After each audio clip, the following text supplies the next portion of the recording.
Ever wondered how the world of fantasy sports collides with the high-octane thrills of NASCAR? It all comes down to driver prices, and nobody does it quite like DraftKings. Let's dive into how DraftKings prices drivers for Talladega, offering insights to help you build a winning fantasy team. First, a shout-out to Rantz, the driving force behind iFantasyRace.com. He's the president, founder, and visionary of this fantastic resource for fantasy racing enthusiasts. You can find him on Twitter, http://twitter.com/iFantasyRace, and Facebook, facebook.com/iFantasyRace, where he shares valuable insights and analysis. Give him a follow and a like to stay up to date on all things fantasy racing. Before we get into the nitty-gritty of DraftKings prices, let's note that iFantasyRace.com provides a wealth of information, including a Martinsville NASCAR Next-Gen Average Finishes Heat Chart. https iFantasyRace.com 2025-10-15 Martinsville NASCAR Next-Gen Average Finishes Heat Chart. This kind of data is crucial for making informed decisions about which drivers to pick for your fantasy team. So, how does DraftKings determine driver prices for a race like Talladega? Well, it's a complex algorithm that takes into account a variety of factors. These factors include historical performance. A driver's past performance at Talladega and similar tracks, like Daytona, carries significant weight. Wins, top 5 finishes, and even average finishing positions are all considered. A driver with a strong track record at Talladega will generally command a higher price.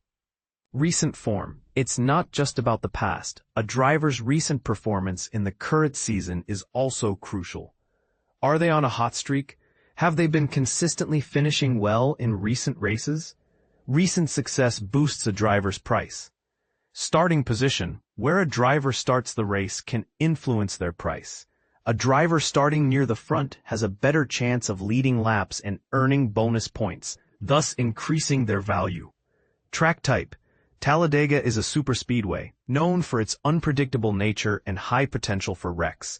This element of chaos affects pricing, sometimes creating opportunities to snag undervalued drivers.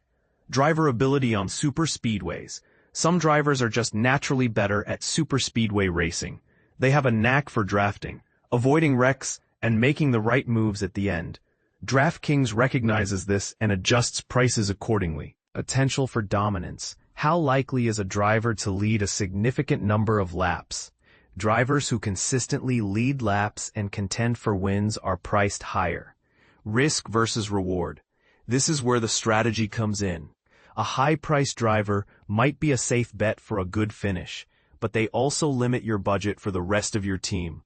On the other hand, a lower-priced driver could be a risky pick with the potential for a big payoff if they outperform expectations. This is especially true at Talladega, where any driver can win, and this is the part most people miss. DraftKings also considers ownership percentages. If a driver is projected to be heavily owned by other players, their price might be slightly inflated to discourage oversaturation. This is all about creating a balanced playing field, but here's where it gets controversial. Some argue that DraftKings algorithms sometimes undervalue drivers with less name recognition, creating opportunities for savvy players to exploit the system. Is this a fair assessment? It's definitely a topic worth debating. Fantasy NASCAR is all about research, strategy, and a little bit of luck. Understanding how DraftKings prices drivers at tracks like Talladega is a huge advantage. By considering all the factors mentioned above, you can build a competitive team that gives you the best chance to win. Now, over to you. What strategies do you use when selecting drivers for Talladega on DraftKings? Do you prioritize historical performance, recent form, or something else entirely? And do you think DraftKings' pricing algorithm is fair, or are there opportunities for exploitation? Share your thoughts and strategies in the comments below.